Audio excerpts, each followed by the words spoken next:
दालमा कुछ काला है, चोर भन्ने शब्दमा यो कुरा अब हामीले कार्पेट मुनि लुकाउने होइन। उहाँले भन्नुभएको कुरा सही हो, यो देश यति तन्नम हुनुपर्ने होइन। नेतृत्व परिवर्तन गयो भने म स्वागतै गर्छु, हुनुपर्ने हो। पूर्व प्रधानमन्त्री केपी ओलीका नारा र उहाँको नारामा के फरक छैन, ती दुवै बतासे अन्डा जस्तो। तपाईँ कहाँ फालिदिएको छ गरौँ न होइन, त्यहाँभित्र फाटो पार्ने। चीनलाई माया मान्न नेपालले जरुरी छैन। दालमा कुछ काला है, अमेरिकी सेनै आएर बुट बजाउँछ होइन भन्यो भने त यो लिनुभन्दा त अहिले बेलैमा थाहा पाएछौँ। बरु जो नेताहरूले लिङ्गदेनलाई उडाउनु भयो उहाँहरूको ठाउँमा म भएको भए पहिला धन्यवाद भन्थेँ। अहिले माला लगाइदिन्थे, जनताको माला होइन ठेकेदारको माला हो, डनहरूले लगाइदिन्छन्। त्यस्तो ओह्रालो गइरहेछ। म जस्तो शुभचिन्तकको पनि उहाँ खर्ल्याम खुर्लुम पारिदिनु भयो त सद्भाव। ए भएन भने 30 दिनमा फिर्ता लिए भइहाल्यो। ए बाबा सही नगर्दै अहिले चाहिँदैन भन्दा यस्तो बबन्डर छ, यस्तो बबन्डर छ।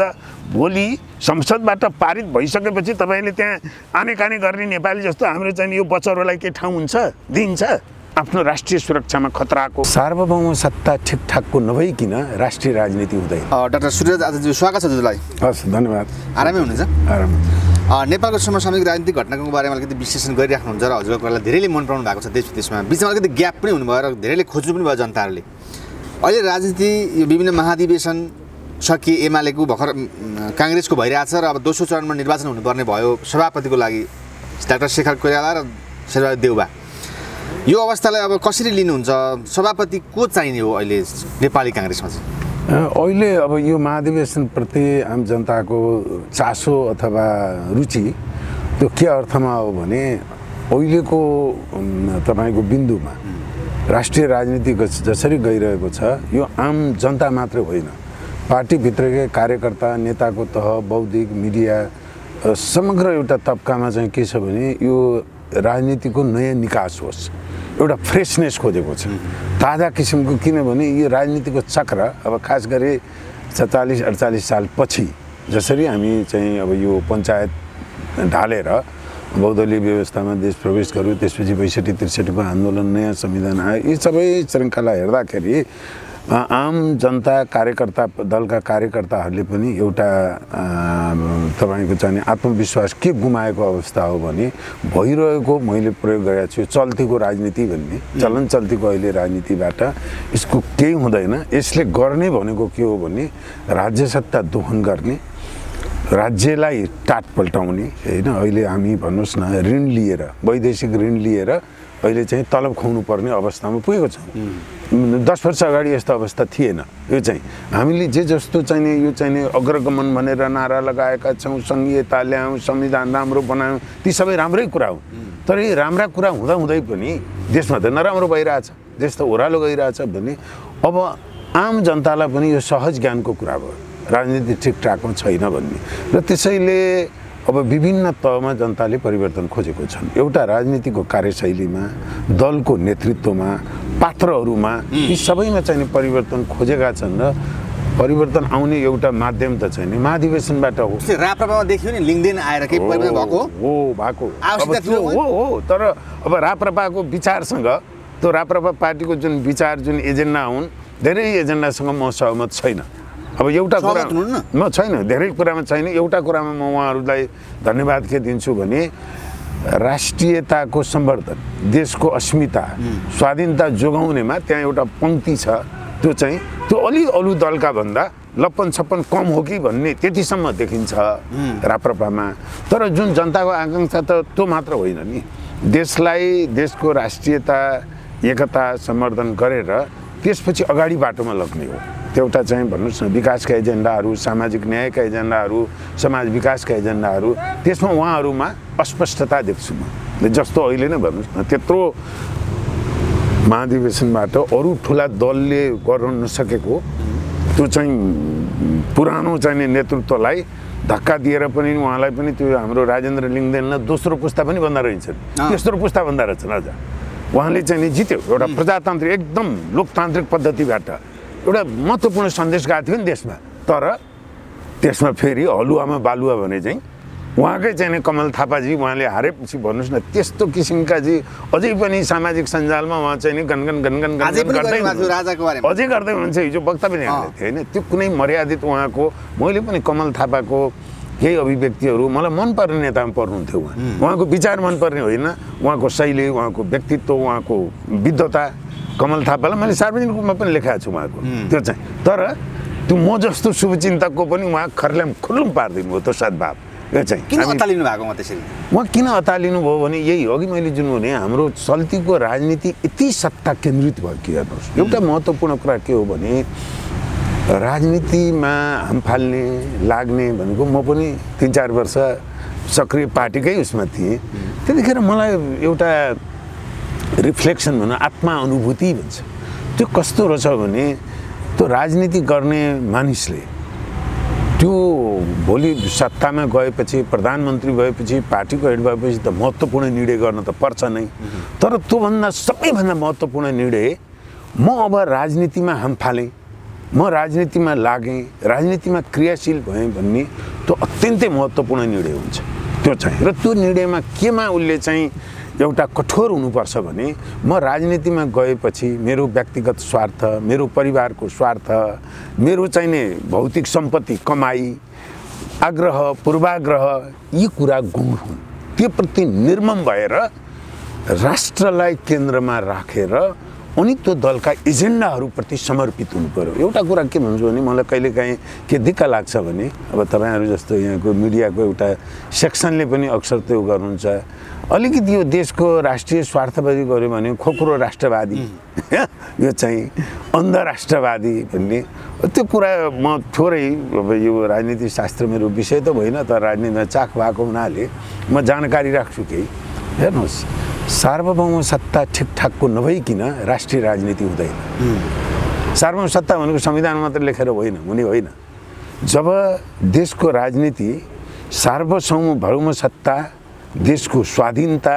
राष्ट्रको अस्मिता राष्ट्रिय स्वार्थ जे शब्दावली प्रयोग गर्नुहोस् त्यसमा संवेदनशील भएन भने त्यो राजनीतिक कर्मी राजनीति व्यवहार राजनीति हुँदैन दलाली हुन्छ हो यही क्रममा राजनीतिले चोरको शब्द ल्याए नेता हो हेर्नुहोस् त होइन चोर भन्ने त प्रतिक्रियात्मक हाम्रा नेताहरू लाते लिएर खन्ती लिएर चोरी नै गर्नुभयो भने होइन चोरै हुन्छ नेता होइन म त्यो शब्द त्यो प्रतीकात्मक शब्द हो म त्यही शब्द प्रयोग गर्न चाहन्न तर त्यो शब्दले जे भाव हो नि जे भाव बोक्छ नि त्यसमा लिङ्गदेनजीले जनताको भावना प्रतिबिम्बित गर्नु भएको छ वास्तविकता हो एक त वास्तविकता हो चोर भन्ने शब्द मैले फेरि भने म त्यो शब्द प्रयोग गर्दिनँ तर हेर्नुहोस् तपाईँ 36 सालमा म पहिलोचोटि काठमाडौँ अमृत साइन्स क्याम्पसमा पढ्थेँ आइएसी म राजनीतिक रूपमा थोरै 1-1.5 वर्ष क्रियाशील थिएँ त्यतिखेरकै चाहिने तपाईँको एउटा नेभी सङ्घ भन्नुहोस् अखिलका नेताहरू होइन त्यतिखेरको विद्यार्थी नेताहरूले अहिले देश हाँकिरहनु भएको छ पुग्नु भएको छ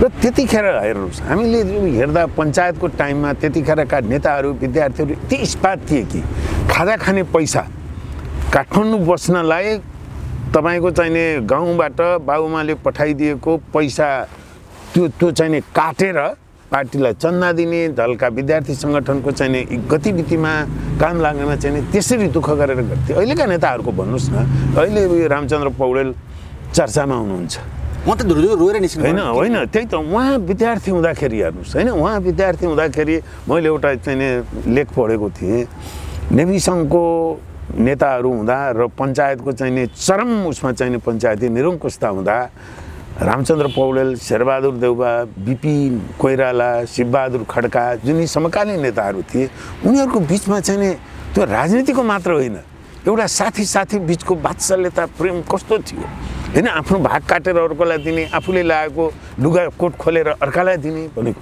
त्यो चाहिँ त्यो पृष्ठभूमिबाट आएका नेताहरू 20-25-30 वर्ष अगाडिसम्म बहुदल 46-47-48 पछि नै होइन यो पार्टीका केही कमजोरीहरू ठुला नेताहरूका थिए तर जनताको मनमा उहाँहरूप्रतिको सम्मानमा बिचको उन्नाइस पनि भएको थियो त्यस्ता मान्छे रुनु पर्यो किन त त्यो किन पर्यो भने त्यसले के प्रतिबिम्बित गर्छ भने अघि लिङ्गदेनजीको त्यो शब्दको कुरा ल्याउनु हो होइन त्यसले अहिले त्यही शब्द नै ठ्याक्कै भन्नेमा नजानुहोस् राजेन्द्र लिङ्गदेनले के प्रतिबिम्बित गर्नुभएको भने हिजो 20-30 वर्ष अगाडि नेताहरू गाउँमा जाँदा जुन किसिमको सम्मान हुन्थ्यो आफूले ढिँडो खाएर पनि नेता आउँदा खिर खुवाउँथे जनताले आएर बसिदियो भने जय जयकार गर्थे ए अहिले पनि माला लगाउने त छन् अहिले माला लगाइदिने जनताको माला होइन ठेकेदारको माला हो डनरले लगाइदिन्छन् तर त्यतिखेर जनताले कानमा बोकेर नेताहरूलाई हिँड्थे र गर्व मान्थे।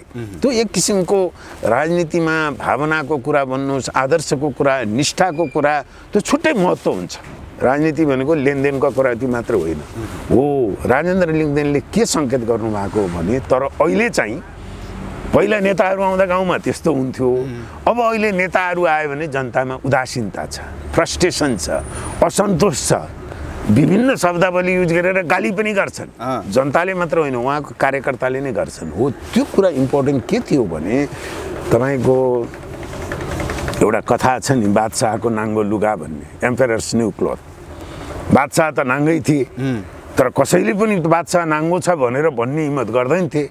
एउटा अबोध बालकले होइन एम्पेरर्स त नाङ्गै छ, बादशाह त नाङ्गै छन् भनेपछि अनि बल्ल रहस्य उद्घाटन भयो नि। हो त्यही कुरा उनले एउटा महत्त्वपूर्ण मञ्च पाएका थिए, उनले त्यो मञ्चको न्याय गरेका हुन् राजेन्द्र लिङ्गदेनले। कुनै नेताले भन्न सक्ने थिएनन्। तर सबै नेता अतालिए नि त, माधव नेपालदेखि के गरे भने उहाँहरू हाम्रा नेताहरू कति यत्रो इतिहास भएका नेताहरू कति सोझो हुनुहुन्छ भने लिङ्गदेनजीले त भनेपछि कि उहाँको सपोर्टमा त्यसलाई टेकेर हेर्नुहोस् है राजनीति कति गम्भीर हुँदैछ भनेर जो नेताहरूले लिङ्गदेनलाई उडाउनु भयो उहाँहरूको ठाउँमा म भएको भए पहिला धन्यवाद भन्थे। साथीहरू, हामीले स्वीकार्यता गर्न नसकेको कुरा हाम्रो एकजना अर्को साथी भर्खर हाम्रो मञ्चमा राष्ट्रिय राजनीतिको शिखरमा उक्लिनु भएको छ, म उहाँलाई बधाई पनि दिन्छु र धन्यवाद पनि दिन चाहन्छु। यो कुरा अब हामीले कार्पेट मुनि लुकाउने होइन, मोही माग्ने ढुङ्ग्रो लुकाउने होइन। उहाँले भन्नुभएको कुरा सही हो, त्यो शब्दमा नजाउँ, यसरी भन्नुपर्छ, त्यो शब्दमा नजाउँ। तर आम जनताप्रति नेताहरूप्रति असन्तुष्टि छ, पहिलाको जस्तो सम्मान छैन र त्यो कुरा हामीले एउटा आत्मबोध गरेर आत्मसमीक्षा हामीले नै गर्नुपर्छ भनेर जानुपर्ने थियो।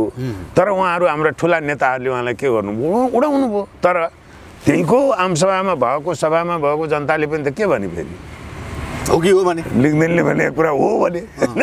त्यसैले यसले एउटा समष्टिगत पिक्चर एउटा के देखाउँछ भने यी सबै भएका तपाईँको महाधिवेशनको सन्दर्भमा जनताले परिवर्तन खोजेको छन् होइन। त्यो विभिन्न तहमा, पार्टीको संरचनामा, पार्टीको नेतृत्वमा, राजनीतिको कार्यशैलीमा, सत्तामा गइसकेपछि सत्तामा पुग्ने सत्तासीन दलहरूको व्यवहारमा, परिणाम देखाउने कुरामा, यावत कुराहरूमा चाहिँ परिवर्तन खोजेको छ। तर दुःख साथ के भन्नुपर्छ भने यी कुराहरूमा यी सबै ठुला दलहरूको होला नेतृत्व पनि परिवर्तन होला। यो अहिले अब दोस्रो चरणको चुनाव हुँदैछ नेपाली काङ्ग्रेसको। तर म के देख्छु भने नेतृत्व परिवर्तन गयो भने म स्वागतै गर्छु, हुनुपर्ने हो। तर शेखर कोइरालाको आवश्यकता हो, आवश्यकता भन्दा पनि त्यसले एउटा ढोका चाहिँ खोल्छ है, त्यसले एउटा नयाँ सन्देश दिन्छ। मेरो चिन्ता हेर्नुहोस्, यो दल सानो भयो, यो भयो भन्दा पनि आम नेपालीको यो लोकतान्त्रिक पद्धतिमा जब राजनीतिप्रति आम जनताको अविश्वास बढ्दै गएपछि, निराशा बढ्दै गएपछि त्यसले दुर्घटना निम्त्याउँछ। र यो अहिले त के हो भने तपाईँ चाहिँ हामी अन्डर करेन्ट यो भुसभित्रको आगो भन्छौँ नि, त्यो असन्तुष्टि भित्रभित्र यसरी सल्किँदै गएको छ कि र अन्तिममा त फेरि चाहिँ अन्ततः यो लोकतान्त्रिक पद्धतिमा त समाज व्यवस्थापन गर्ने दायित्व राजनीतिक दलहरूकै हो।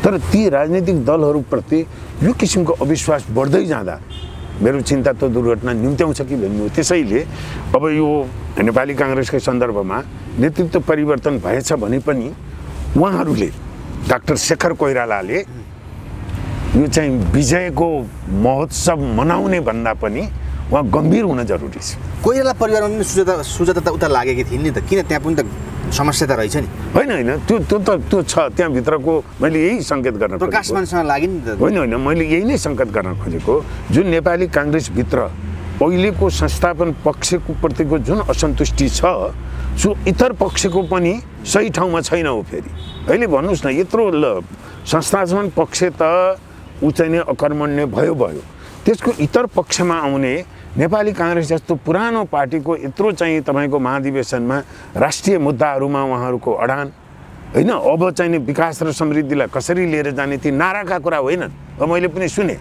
त्यहाँ केही नाराका कुरा छन्, ती नारा पूर्व प्रधानमन्त्री केपी ओलीका नारा र उहाँको नारामा के फरक छैन, ती दुवै बतासे अन्डा जस्तो। केपी ओलीका नजिकका मान्छेले भन्थे गगन थापाहरूले उता हाम्रो केपी ओली हाम्रै नारा चोरेका हुन् भन्ने कुरा सही हो त?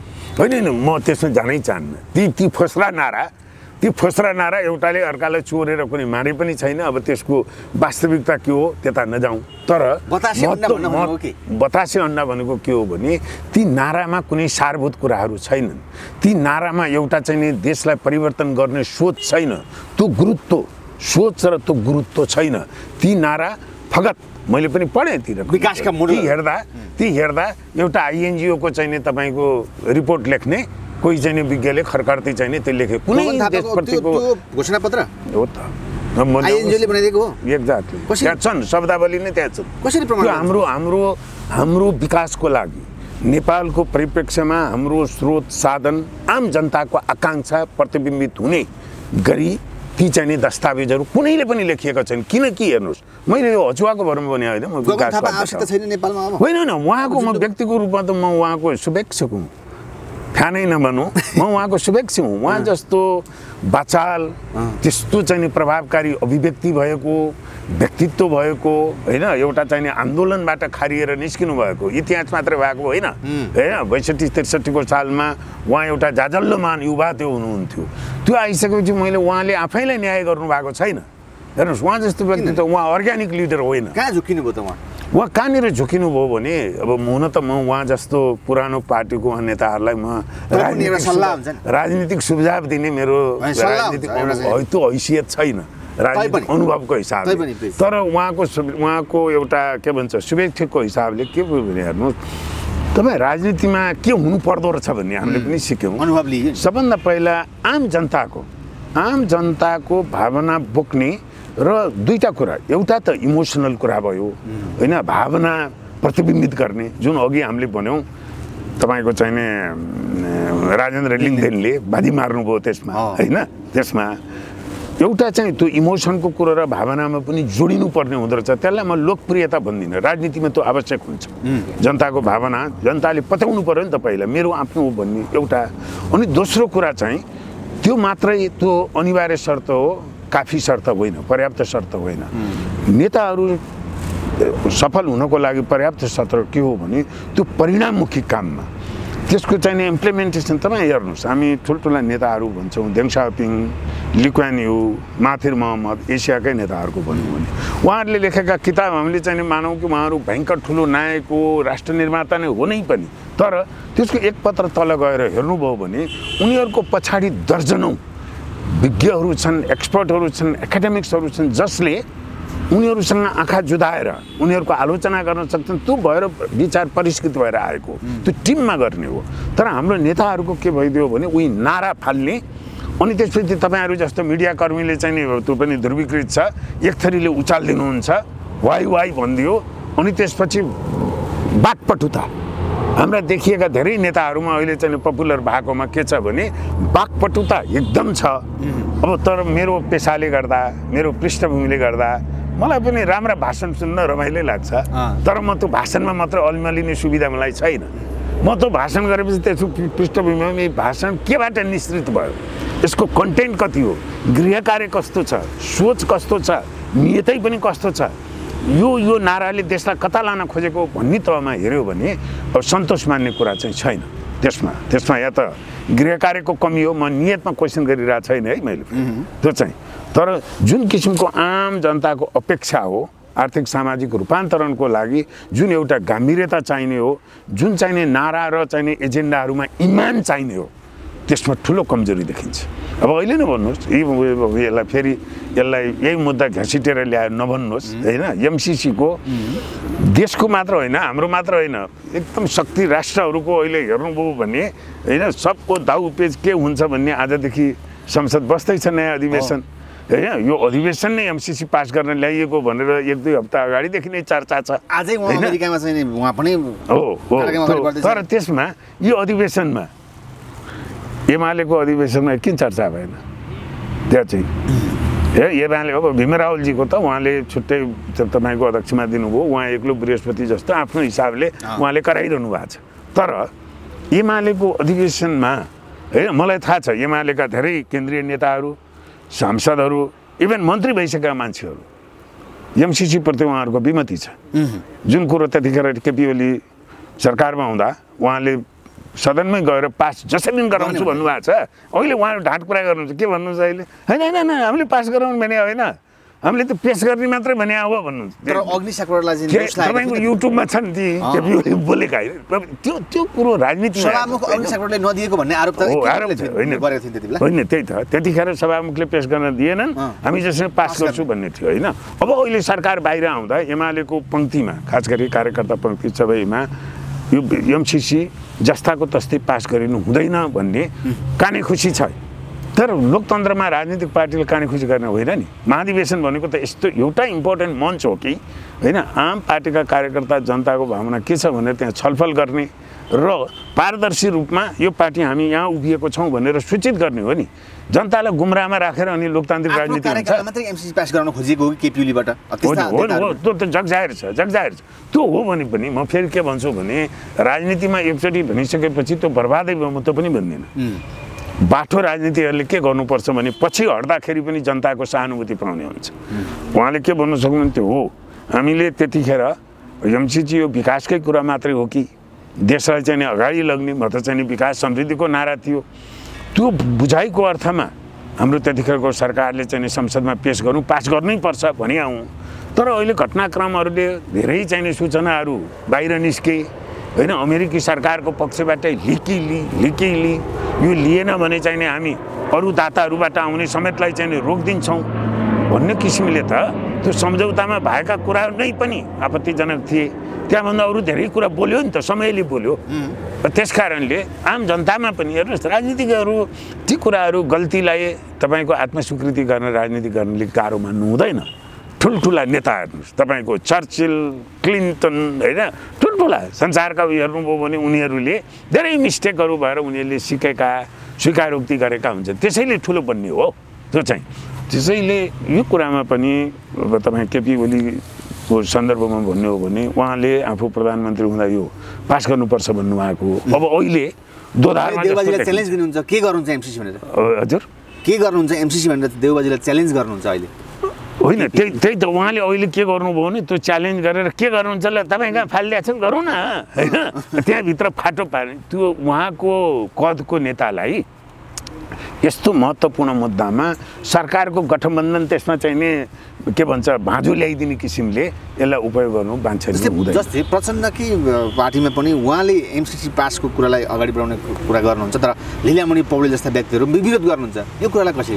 होइन त्यसमा त के छ भने अब त्यसमा स्पष्ट छ उहाँको माओवादीको खास गरी केही नेताहरू तपाईँले भन्नुभयो लीलामणि पोखरेल उहाँले गहिरोसम्म अध्ययन गर्नुभएको छ। हालाकि हजुर देव गुरुङ हालाकि उहाँहरूका सबै व्याख्यामा मेरो सहमति छैन कतिपय प्रस्तुतिमा।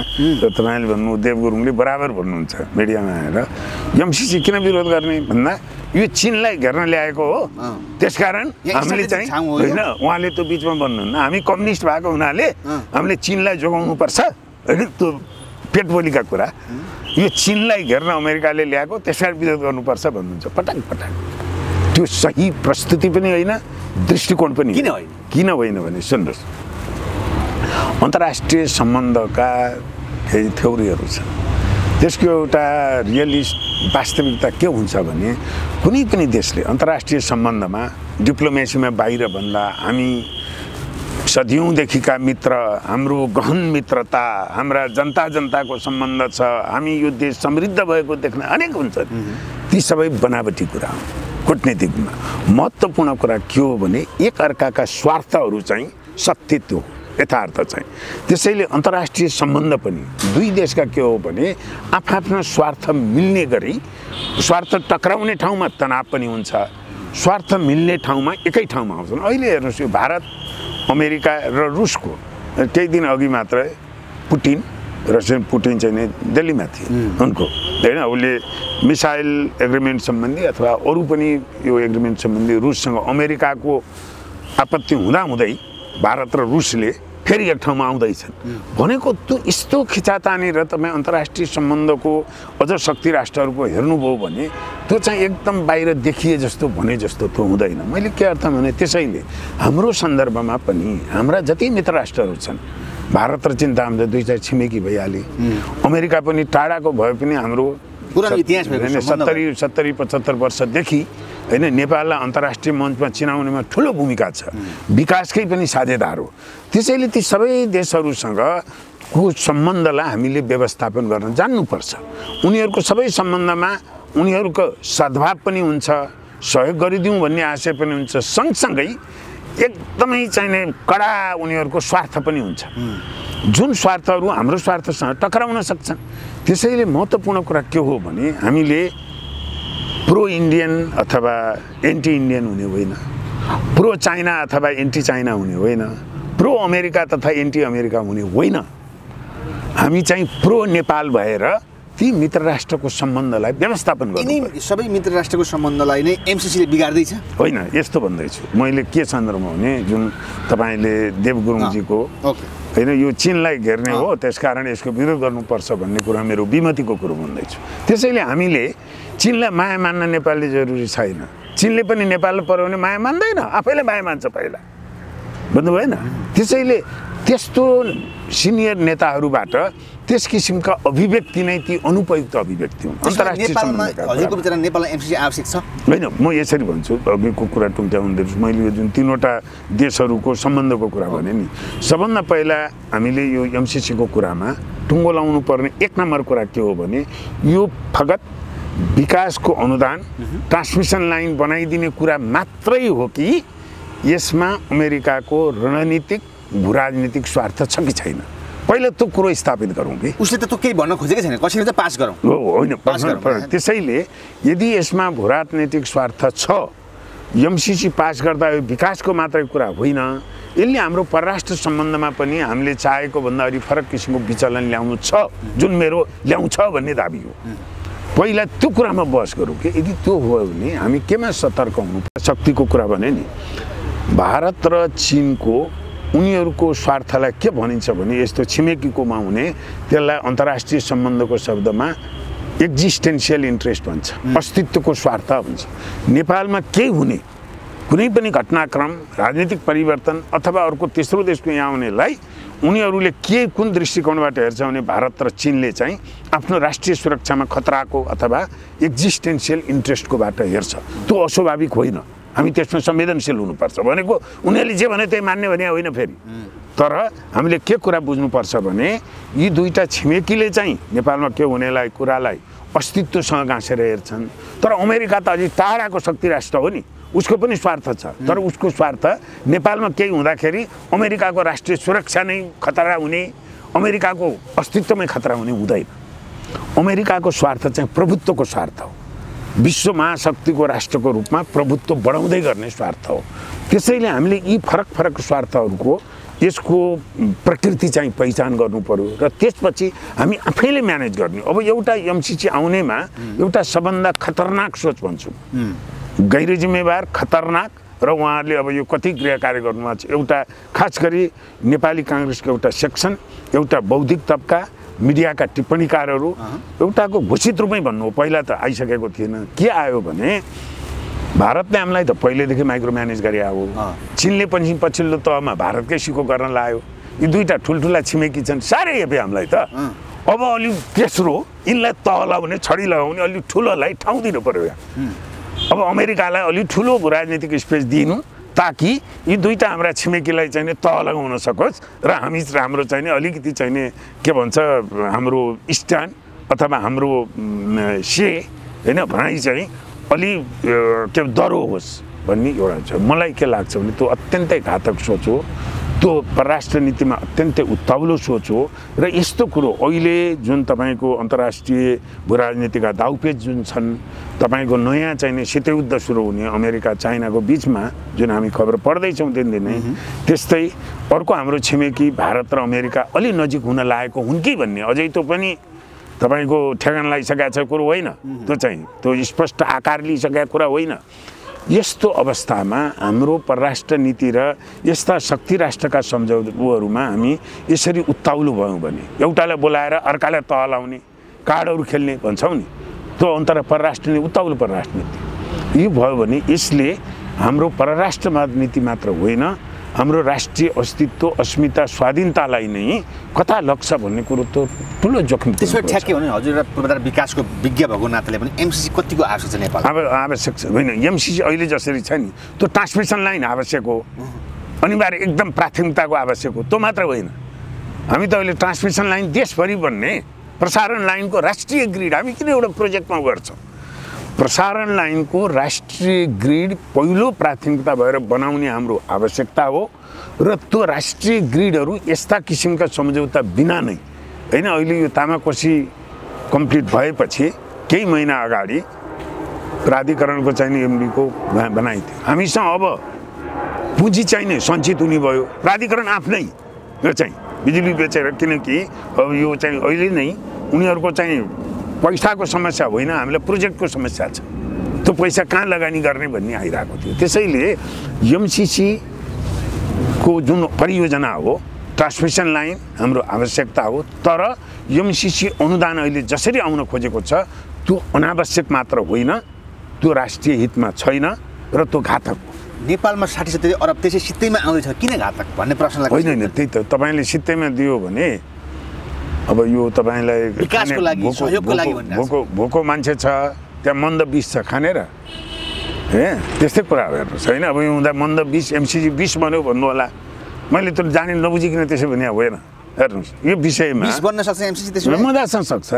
तपाईँले अहिले यत्रो हो त्यो नभयो भने म एकजना मान्छे बोलेर अर्को एकजना मान्छेले विरोध गरेर यो चाहिँ के सबै मान्छे आम जनताहरूमा इन्टेलेक्चुअलहरूमा कतिले बोलेको छैनन् है। यो चाहिँ त्यो त्यसै दृष्टिकोण कुनै के भन्छ आगो नभइकन धुवा आउँछ, यो चाहिँ नि साँच्चैकै जुन यसको पक्षधरहरूले जुन भन्नुभएको छ यो केही पनि होइन। अघि नै मैले तपाईँलाई भने आउनुहोस् न बहस गरौँ, यो अनुदान मात्रै हो भन्नु भने त म पनि समर्थन गर्छु। यसको कुनै राजनीतिक इन्ट्रेस्ट छैन, डिप्लोमेटिक चाहिँ अमेरिकाको कुनै रणनीतिक इन्ट्रेस्ट बिना होइन। अब उहाँहरू कतिसम्म यसको पैरवी गर्ने ढाँटकुरा गर्नुहुन्छ भने नि कति कुरा हेर्नुहोस्, अमेरिकाको तपाईँ अहिले एमसिसीको वेबसाइट खोलेर हेर्नुभयो भने चाहे दोस्रो तेस्रो चौथो प्याराग्राफतिर छ, एमसिसीले गरिब देशहरूमा एउटा लगानी गरेर त्यहाँको चाहिने आर्थिक विकास मार्फत गरिबी निवारण गर्ने साथसाथै अमेरिकाको राष्ट्रिय स्वार्थलाई रणनीतिक स्वार्थलाई पक्षपोषण गर्ने दुईटै छ। एन्हान्सिङ अमेरिकन इन्ट्रेस्ट भन्ने पनि त्यही लाइनमा छ।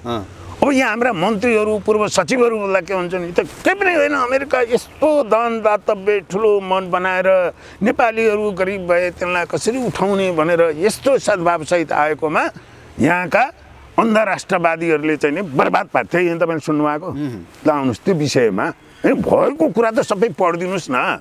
जो कुरो अमेरिकन सरकारले आफै लेखेको छ, नेपाल विकासशील देशको गरिबी निवारण पनि गर्ने हो, सँगसँगै अमेरिकी रणनीतिक स्वार्थ पक्षपोषण पनि गर्ने हो, औपचारिक रूपले लेखेको त्यो कुरो पनि भनिदिनुहोस् न। अनि मैले फेरि के भनिरहेको छैन भने हरेक वैदेशिक सहयोगका कुरामा कुनै न कुनै स्वार्थ हुन्छ, कुनै पनि हातमा कुनैमा पनि हुन्छ। जापानले दिने पनि हुन्छ, चीनले दिनेमा पनि हुन्छ, भारतले पनि दिने हुन्छ। मैले के भनिरहेको छु भने नि यहाँका हाम्रा मूर्धन्य विज्ञहरू जुन सरकार चलाइरहनु भएको छ नेताहरूलाई, त्यो पहिला एक नम्बरमा यो अनुदान मात्र होइन, यसमा रणनीतिक स्वार्थ पनि छ भनेर स्वीकार गरौँ। अनि म रणनीतिक स्वार्थ छ भन्ने बित्तिकै छुनै हुँदैन भनिरहेको छैन, छ भन्ने बित्तिकै विषय हुन्छ भनिरहेको छैन होइन। यो चाहिँ पहिला त स्वीकार गरौँ, त्यो स्वीकार गरेपछि अब आउँ त्यो रणनीतिक अमेरिकाको स्वार्थ कस्तो स्वार्थ हो त त्यसमा छलफल गरौँ न। त्यसमा छलफल वास्तविकता के हो होइन, वास्तविकता के हो साँच्चै दुईटालाई हेर्नु। दुईटा अमेरिकी अधिकारीहरूले त यो आइपिएसको अङ्ग हो भनेर त भनिया हो नि त। नेपालीहरूले हाम्रो यहाँको यो एमसिसीलाई आलोचना गर्नेले भन्या त होइन।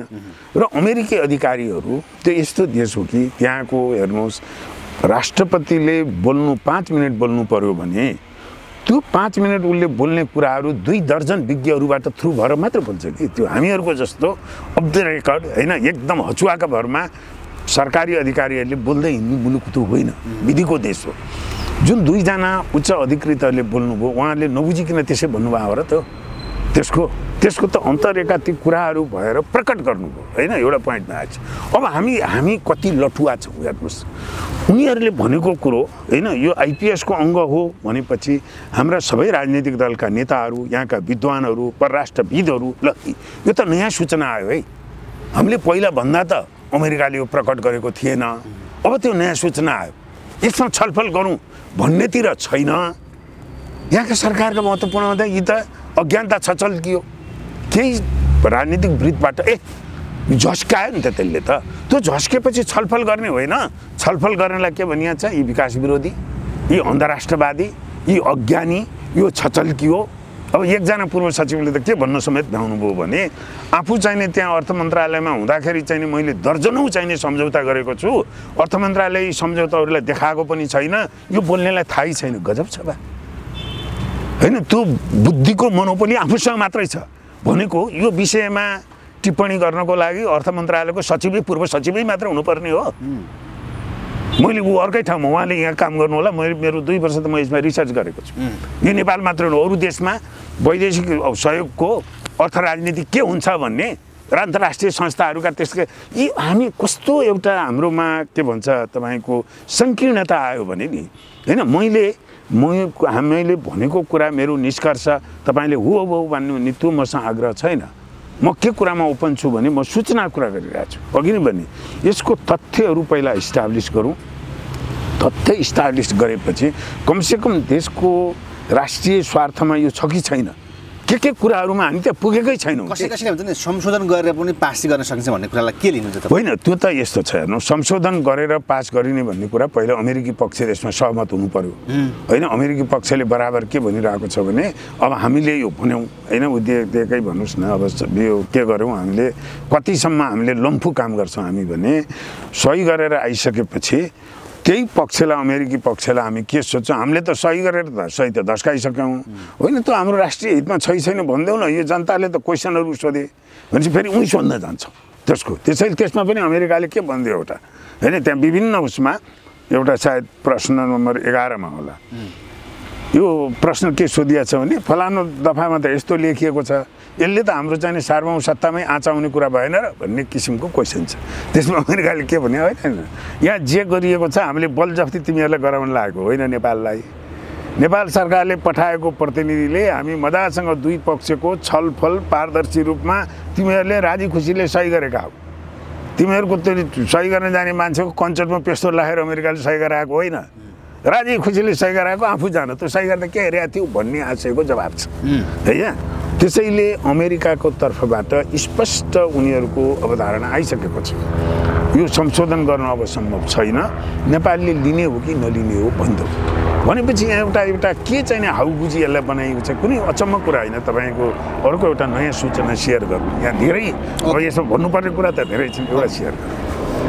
एउटा के आएको छ भने अब नेपालले यसलाई नो भन्यो भने बर्बाद हुन्छ, अथवा संसदमा पास गरेर नै यसलाई चाहिँ के भन्छ पारित नगर्ने भनेको त देशको विश्वसनीयता खर्लाम खुल्लुम गयो। अरू कुनै पनि आउने कुरा कति हाम्रो मलाई कहिले काहीँ के लाग्छ भने त्यो भन्ने मान्छेहरू को छन् भने पूर्व मन्त्रीहरू, पूर्व सचिवहरू होइन, यहाँको एउटा पब्लिक ओपिनियन चाहिने बनाउने चाहिने विद्वानहरू, र मलाई कहिले काहीँ उहाँहरूको त्यो मनोविज्ञान देखेर म सहज प्रश्न पाउँछु कि यो देश किन तन्नम भएको भन्ने कारण छ।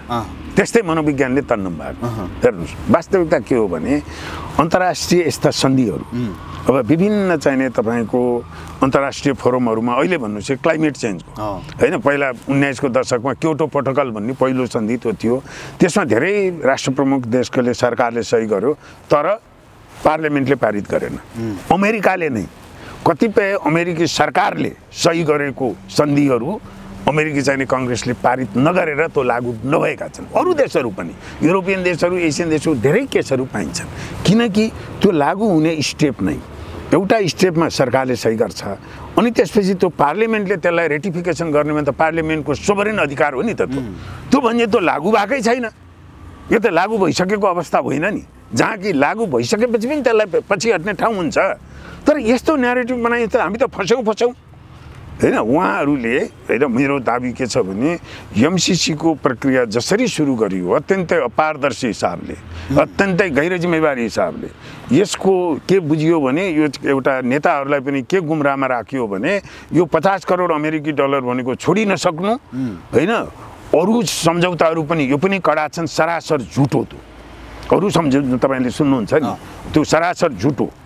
वास्तविकता के हो भने हेर्नुहोस्, सरल छ, मैले किन झुट भने अहिले सबै सम्झौताहरू जुन हामी वैदेशिक सहयोगका सम्झौताहरू गर्छौँ, सिन्धुली रोड बनाउँला, चक्रपथ चिनियाको होला, हुलाकी रोड भारतको होला, अहिले थानकोटको त्यो सुरुङ चाहिने जाइकाको भयो, ती सबै सम्झौता हाम्रा सरकारी निकायका केही निकायबाट पास हुनैपर्छ। अर्थ मन्त्रालयले हेर्छ, त्यसको वित्तीय व्यवस्था, ऋण कति तिर्ने भन्ने, त्यसपछि कानुन मन्त्रालय जान्छ। त्यसलाई चाहिँ नि क्याबिनेटले थ्रु भएपछि सही गरिने हो। तर क्याबिनेटले निर्णय गर्नुभन्दा पहिलेकै हाम्रो राज्य प्रणालीमा पनि त्यही प्रक्रियाहरू छन्।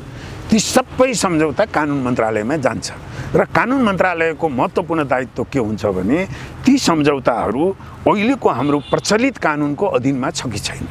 प्रचलित कानुनको अधीनमा छन् भने क्याबिनेटले पास गरेपछि सहसचिव, महानिर्देशक, कर्मचारी, मन्त्री जसले सही गरे पनि त्यो नेपालले अपनत्व गरेको भयो र त्यो सही गर्नुभन्दा कानुन मन्त्रालयले यो चाहिँ नि हेरेर यो सही गर्न हुने, लागू गर्न मिल्ने हो कि होइन भनेर उसले राय दिन्छ।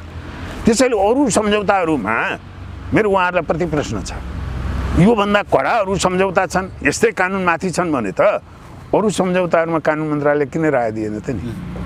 यदि हुँदा नदिएको भए त त्यो त चाहिँ नि ट्रेजनको उसमा कानुनमा त्यहाँ हेर्ने जसले दिएन उहाँलाई त मुद्दा राष्ट्रिय सेक्युरिटी, राष्ट्रिय तपाईँको राष्ट्रघातकोमा मुद्दा लगाउनुपर्छ। कानुन छ अहिले फौजदारी कानुन, त्यो चाहिँ। त्यसैले वास्तविकता के हो भने अरू कुनै पनि सम्झौतामा यो एमसिसी सम्झौताका जस्ता कानुनमाथि हुने, मैले त दाबी गरेको छु, आउनुहोस् न त्यहाँ कागज अगाडि राखेर गरौँ, हाम्रो संविधानका प्रावधानका बर्खिलाफका कुराहरू छन् त्यहाँ। हाम्रो राजनीतिक, आर्थिक, सामाजिक स्वायत्ततामा अंकुश लगाउने कुराहरू यसमा छन् एमसिसीमा। मैले त दफा दफा भनेको छु। तर उहाँहरू सोलो डोलो के गर्नुहुन्छ, त्यो कागज अगाडि राखेर कहिले बहस गर्न चाहनुहुन्न। सोलो डोलो होइन, विकास विरोधी हुन्, म यति वर्ष काम गरेँ, मैले यति दर्जन सम्झौता सही गरेँ, मलाई मात्रै थाहा छ यो, ती अरू सबै अज्ञानी हुन्, थाहा नपाएर भनेको हुन्। त्यस्तो शैलीको बहसले हामी कहीँ पुग्छौँ? त्यो चाहिँ त्यसैले मूल कुरा यसको के हो भने अहिलेको राजनीतिज्ञहरू हो, दुई थरीका राजनीतिज्ञ म देख्छु। एउटा यो कपटपूर्ण जुन यसको प्रक्रियादेखि नै यसलाई कपट गरिएको छ, सुरुदेखि नै होइन, मैले भने नि तपाईँले त सुरुमा हामीले यसको एमसिसी ऐन 2003 अमेरिकाको एमसिसी ऐन 2003मा भएका प्रावधानबाट निश्रित भएको यो सम्झौता हो। त्यसमा नै स्पष्ट भनेको छ कस्तो देशलाई दिने, यो लिएको देशले के शर्त पालन गर्नुपर्ने, यो कस्ता देशलाई अमेरिकाले दिने, अमेरिकाको यसमा स्वार्थ के हुने भन्ने अमेरिकाको मिलेनियम च्यालेन्ज एक्ट 2003 पढ्यो भने स्पष्ट छपाइन्छ। डाक्टर बाबुराम भट्टराईको पालादेखि नै भएको भन्ने छ नि त। हो त, बाबुराम भट्टराईले पढ्नु भएन, उहाँ त विद्वान मान्छे कि म उहाँलाई आउनुहोस्, उहाँलाई चाहिँ भन्न मिल्छ कि उहाँले पढ्नु भएन, कि पढेर बुझ्नु भएन, बुझ्या भए पनि कि उहाँ हाम्रो राष्ट्रियता सम्बन्धी, राष्ट्रिय अस्मिता सम्बन्धी संवेदनशील हुनुहुन्न। डाक्टर बाबुरामले नबुझ्ने भन्ने कुरा हुन्छ होला? होइन, खोइ मलाई थाहा छैन। म उहाँलाई के शङ्काको लाभ दिन्छु भने उहाँले पढ्नु भएको छैन, यो अलि भारी भरकम नै छ, उहाँले पढ्नु भएको छैन र यस्तै यी कपटी व्याख्याहरू छन् नि यसो समयमा, ती व्याख्याबाट उहाँ प्रभावित हुनुभयो। सोझो मान्छे, फेरि सोझो मान्छे भनेको अबुझ भनेर सोझो भनेको होइन, पवित्र मनको मान्छे। उहाँले के गर्नुहुन्छ भने फलानुले पनि भन्यो, यसले पनि भन्यो, यसले पनि भन्यो, विकास हुने कुरा हो भनेदेखि राम्रै होला भनेर पहिला भोलिहाल्नु भयो। त्यो चाहिँ म उहाँको नियतमा क्वेसन गर्दिनँ। उहाँले यसको अन्तर्य बुझ्नुभएको छैन भने मैले उहाँलाई सद्भावपूर्ण शङ्काको लाभ दिएको हुँ। अब त्यो होइन भने त नियतमै क्वेसन गर्नुपर्छ फेरि उहाँको त। म उहाँ बाबुराम भट्टराई राष्ट्रघाती भनेर म मान्दिनँ। उहाँ राष्ट्रवादी नै मान्छे हो, तर यसमा एउटा राष्ट्रवादी नेताले, नेपालको हित चाहिने नेताले यो सम्झौतालाई जसरी बुझ्न पर्थ्यो त्यसमा म चुप। तर एमसिसी पास गर्छु भने त सबैलाई राष्ट्रघाती नै भन्न थालेको छ नि मान्छेले। होइन, अब म यस्तो भन्छु, त्यही त मैले भने नि, म त्यहाँसम्म पुगेको छैन। मैले शेरबहादुरजी अहिलेको सम्माननीय प्रधानमन्त्रीजीले पनि पास गर्ने भन्नुभएको छ, त्यत्रो इतिहास भएको मैले उहाँलाई राष्ट्रघाती भनेको छैन। मैले के भनेको छु भने उहाँहरूले गलत सूचना लिइरहनु भएको छ, उहाँलाई ब्रिफ गर्नेमा हेर्नुहोस्। यी त के हुन्छ भने राज्य सञ्चालन, अघि नै मैले तपाईँलाई भने नि, राज्य सञ्चालन प्रधानमन्त्रीजी जस्तो मान्छे, उहाँको वरिपरि 1 दर्जन 2 दर्जन ती विज्ञहरू, ती विद्वानहरू, आफ्नो क्षेत्रका चाहिँ विशेषज्ञता हासिल गरेका मान्छेहरूले सही ब्रिफिङ गर्नु पर्यो। तर यो सम्झौतामा के भन्छ, सही ब्रिफिङ त छोड्नुहोस्, यसको सुरुदेखि नै सरकारी संयन्त्रमा भएका केही कर्मचारीहरू, केही राजदूतको पदमा बसेकाहरू, उहाँहरूको के छ भने कपटपूर्ण हिसाबले नेपाली जनतालाई थाहा नदिकन इभेन अरू नेताहरूलाई गुमराहमा राखेर यसलाई अगाडि बढाउने काम गर्यो। अब तपाईँहरू मैले एउटा कुरा भन्न दिनुहोस्, मिडियाको साथीहरूले बराबर भन्नुहुन्छ यो चाहिँ 6वटा 7वटा प्रधानमन्त्रीका पालामा पास भएको भन्ने सुनिरहनुहुन्छ होइन। यतिवटा दलहरू यसमा सबै दलहरू समावेश भइसकेका छन् र अहिले राजनीति गर्नलाई चाहिँ नि अहिले यसो गरे भन्ने एउटा न्यारेटिभ आउँछ। त्यो सही न्यारेटिभ होइन, किनभने यो बढ्दै गर्दा हेर्नुहोस् अब श्रीलङ्कामा तपाईँलाई सामान्य उदाहरण दिन्छु। श्रीलङ्कामा अर्थमन्त्रीले सही गर्नु पहिला नै यसको ड्राफ्ट बन्यो सम्झौताको, त्यो ड्राफ्ट मिडियामा चाहिँ नि छलफलमा आयो र त्यहाँका बौद्धिकहरू, मिडियाका टिप्पणीकारहरू, राजनीतिज्ञहरू त्यसमा घनीभूत बहस भयो। त्यसमा कानुनका विज्ञहरू घनीभूत बहस भयो। बहस भएपछि राष्ट्रपतिले एउटा कार्यदल बनाइदिनु भयो होइन। त्यहाँ श्रीलङ्काका बौद्धिकहरू, कर्मचारीहरू हामीभन्दा अलि चुस्त छन्, चुस्त दुरुस्त छन्। अर्थमन्त्रीले सही नै गर्नु भएन। हामीकमा त्यो सही गर्नुभन्दा ज्ञानेन्द्र बहादुर कार्की जतिखेर काम चलाउ सरकारको अर्थमन्त्री हुनुहुन्थ्यो, चुनाव घोषणा भइसकेको थियो। एउटा कर्मचारी सरुवा गर्दाखेरि चाहिँ तपाईँहरू मिडियाले चाहिँ खुब कुरा उठाउनुहुन्छ। यस्तो किसिमको सम्झौता जुन त्यतिखेर त खोइ मिडियामा सार्वजनिक भएको त छलफलमा आउँथ्यो होला नि केही न केही, यस्तो कानुनभन्दा माथि हुने यान त्यान यी सबै हुँदा अहिले जसरी चर्चामा आइरहेको छ अब किन गोप्य राख्नु उहाँहरूले। र तपाईँले ल हामी त चाहिँ के भन्छ सर्वसाधारण नागरिक हो, हाम्रो तहमा त राज्यका कति कुराहरू एकैचोटि आउने कुरा भएन। यो किसिमको सम्झौता एउटा शक्ति राष्ट्रसँग यसरी हुँदैछ। यो अनुदान मात्र होइन होइन, यसका चाहिँ रणनीतिक पक्षहरू के हुन् भनेर सत्तासीन त्यतिखेरको नेपाली काङ्ग्रेसको केन्द्रीय समिति पनि छोड्नुहोस्, उहाँहरूको वैदेशिक विभाग होला नि, त्यो वैदेशिक विभाग कुनै 2 घण्टा समय लिएर उहाँले छलफल गर्नुभयो। माओवादी सरकारमा थियो, माओवादीको त लीलामणि पोखरेलले उहाँले औपचारिक रूपमा भन्नुभएको छ म त्यतिखेरको सत्तासीन पार्टीको उहाँ चाहिँ नि स्थायी समितिको सदस्य हुनुहुन्थ्यो। कुनै हाम्रो पार्टीमा चरो मुसो कसैले पनि थाहा पाएन। अनि यो सबै राजनीतिक नेताहरूले अपनत्व लिएको भने यस्तो ढाँट कुरा गरेर हुन्छ। प्रचण्ड पनि फस्नु भएको छ नि, उहाँ कहिलेकाहीँ झुकिनुहुन्छ एमसीसीको बारेमा होइन। प्रचण्डको पनि बेग जान्छ, उहाँको पनि अहिले पछिल्ला जुन अभिव्यक्तिहरू छन् ती सङ्गतिपूर्ण अभिव्यक्ति छैनन्, बिल्कुल छैनन्। उहाँले के भन्नुभएको छ भने औपचारिक रूपमा ज्ञानेन्द्र बहादुर कार्कीले सही गरेको सम्झौता एकदम ठिक थियो, पछि त्यसमा थपथाप गरियो र केपी ओलीको पालीमा बिगारियो। त्यो अत्यन्तै गैर जिम्मेवारी र असुचित। उहाँलाई त्यो सूचना नभएर अब त्यसले के देखिन्छ भने नि पूर्व प्रधानमन्त्री 2 चोटि भइसक्नु भएको नेता, अब अहिले पनि शीर्षस्थ नेता राष्ट्रिय राजनीतिको त्यो किसिमको अभिव्यक्तिले मलाई झस्काउने के हो भने हाम्रा नेताहरूको यो एमसीसी सम्बन्धीको बुझाइ यस्तै हो र त्यस्तै बुझाइबाट पास गरेका हुन् भने त यो देशको चाहिने तपाईँको अस्मिता भन्नुहोस्, राष्ट्रियता भन्नुहोस्, यसको भविष्य उहाँहरूको हातमा सुरक्षित छैन भन्नुपर्ने हुन्छ। जहाँसम्म लाग्छ पास हुन्छ नै अरे पहिलादेखि नै पैसा नेताहरूमा आइसकेको छ, अनुदान आइसकेको छ, अब अमेरिकासँग तलमाथि गर्न सकिँदैन भन्ने कुरा छ नि, यो कुरा चाहिँ के हुन्छ अन्तिम? अब यस्तो त्यो कुरा त त्यो जुन त्यो दृष्टिकोण हो नि, त्यो दृष्टिकोण नै काफी छ क्या, त्यो आउनु हुँदैन भन्ने जस्तो भन्नुहोस् होइन।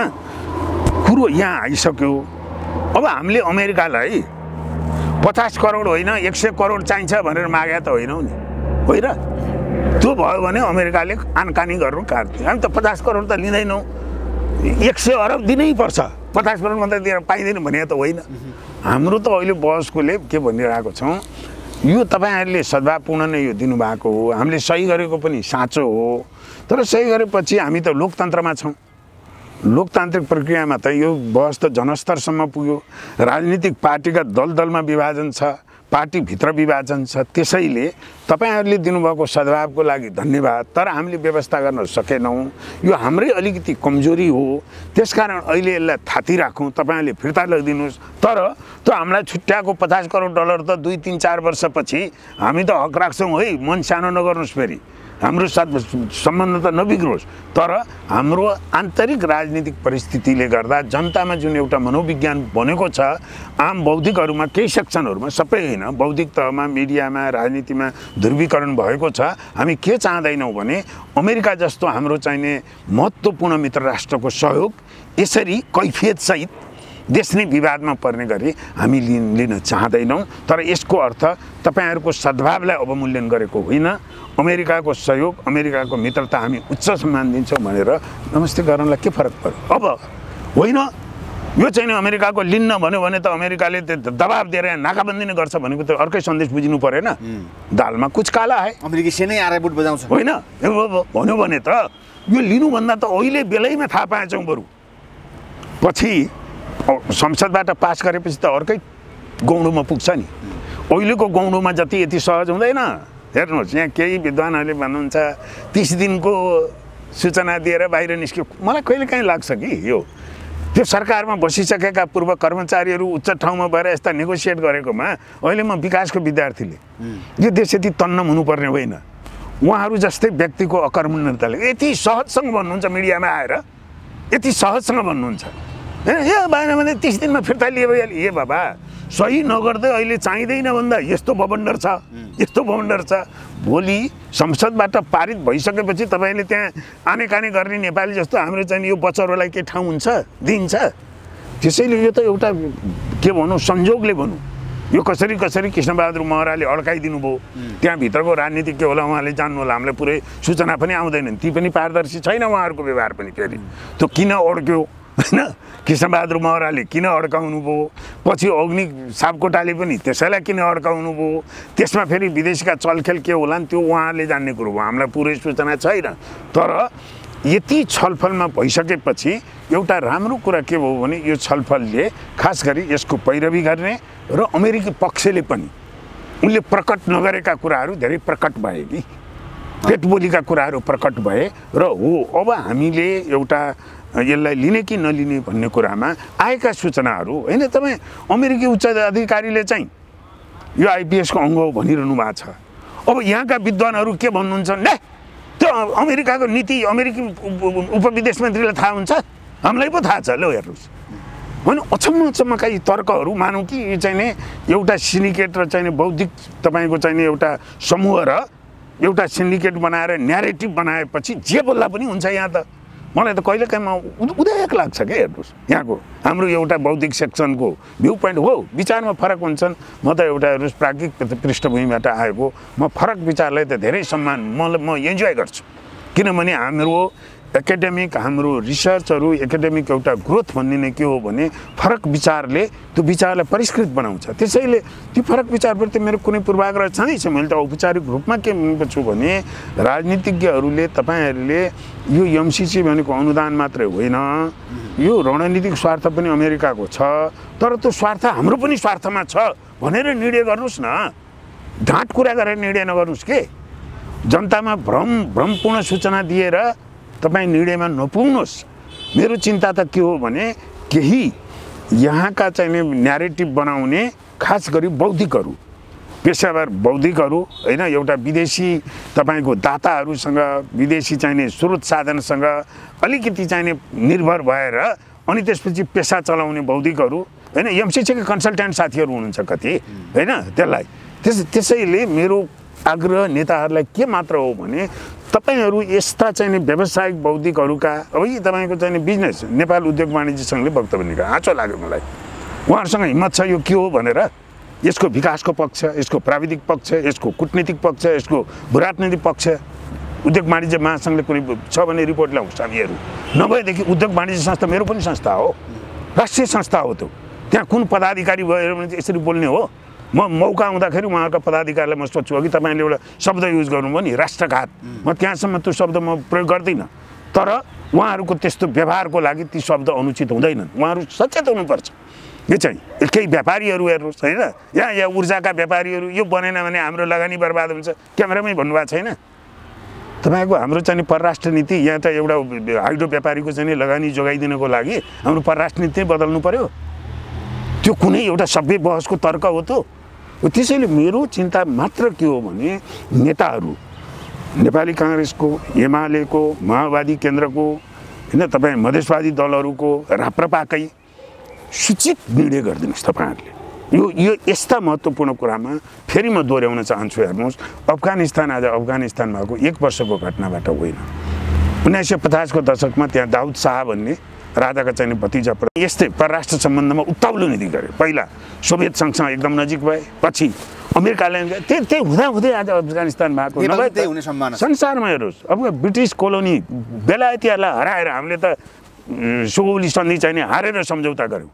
बेलायतीहरूलाई लडाइँमा चाहे 1842 को युद्ध होला लडाउने चाहिँ अफगानबाट हेर्नुहोस्, त्यो एउटा गौरवमय इतिहास भएको कोलोनियल टाइममा पनि आफ्नो स्वतन्त्रता आफ्नो स्वाधीनता जोगाएको देश। पछि तपाईँको यो 20औं शताब्दीको पहिलो उसमै चाहिँ इस्लामिक देशहरूमा सबभन्दा मोडर्नाइजेसन हुने तपाईँ देख्नुहुन्छ। 1960 चाहिँ मुस्लिम महिलाहरूले मिनी स्कर्ट लगाएर चाहिँ काबुलमा हिँडेको। काबुल विश्वविद्यालय एसियाकै चाहिँ सबभन्दा चाहिँ बायोटेक्नोलोजीको रिसर्च हुने त्यसरी चिनिएको थियो। तर सानो कुरा बिग्रेपछि राष्ट्रिय राजनीतिका अन्तर्राष्ट्रिय सम्बन्धका हैन अफगानिस्तान पनि त्यतिखेर के थियो सोभियत युनियनको छिमेकी राष्ट्र थियो सुपर पावरको। हामी त्यहाँ दुईटा सुपर पावरको बिचमा छौँ, फुकी चल्नुपर्ने हो। त्यसैले मैले मेरो यो उसमा सामाजिक सञ्जाल ट्विटर फेसबुकको मेरो ब्यानर पिक्चरमा हेर्नुभयो भने एउटा चाहिँ नि ऊ छ के भन्छ मेरो अभिव्यक्ति राखेको छु, नेपाल आफै बन्छ, नेपाल बनाउने भन्नेहरूले नभत्काइदिए मात्रै पुग्छ। त्यसैले अहिलेको अवस्थामा म खास गरी हेर्नुहोस् म केमा विश्वास गर्छु भने नेपालीहरूको क्षमतामा, नेपालीहरूको त्यो चाहिँ नि इन्टेलिजेन्स युवा पुस्तामा, त्यो सृजनशीलतामा, त्यो चाहिँ केही देशहरू म काम गरेँ, धेरै वर्ष विदेशमा रहेँ। मलाई नेपाली भन्नमा कुनै हीनता भएको छैन, गर्व छ। यो देशको समाज हामीले प्रकृतिले दिएको हामीलाई वरदान, हाम्रा स्रोत साधन जुन ठाउँमा छौँ हैन, साँच्चै यो कुनै नारा होइन। हाम्रा नेताहरूले धेरै नेपाललाई चाहिँ स्विजरल्यान्ड र सिङ्गापुरको धेरै कुरा गर्नुभयो। म भित्रबाट युरोपको स्विजरल्यान्डको एउटा कडी के हो भने न्युट्रालिटी हो। उनीहरूले 19औं शताब्दीको सुरुदेखि नै युरोप त लडाइँ नै लडाइँ भएको देश हो नि त, जति संसारका लडाइँ सुरु भएको छन् युरोपबाटै सुरु भएको छ। तर स्विजरल्यान्डले सधैँ आफूलाई न्युट्रल राख्यो, असंलग्न रह्यो, न्युट्रालिटीमा रह्यो। पहिलो विश्वयुद्ध दोस्रो विश्वयुद्धमा पनि कुनै पक्ष लिएन उसले। र अहिले युरोपियन युनियनको मेम्बर छैन स्विजरल्यान्ड, अलगै छ त्यहाँबाट पनि हो।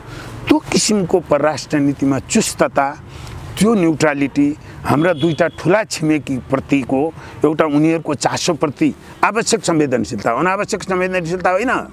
उनीहरूको चाहिने तपाईँको भरिया बोकेर उनीहरूको भरिया भएर उनीहरूलाई रिझाउने होइन। उनीहरूको सुरक्षा चासो संवेदनशीलता प्रति हामी चाहिँ आवश्यक संवेदनशीलता देखाउने त्यो भयौँ भने मलाई त के लाग्छ नेपालको विश्वास भविष्य छ। विश्व हामीले भविष्यको पुस्ताले नेपाल बनाउन सक्छ, अहिलेको पुस्ताले नेपाल नबिगार्दिए हुन्छ। अब अहिलेको यो राजनीतिक पुस्ताले नेपाल बनाउँछ भन्ने मलाई विश्वास छैन। त्यसैले मेरो जोड चाहिँ के हो भने यो पुस्तालाई नेपाल बिगार्न रोक्ने, बनाउन सक्दैन उहाँले। यही स्पिरिटको साथ अनुसार तपाईँलाई धन्यवाद। हुन्छ, हस्, धन्यवाद।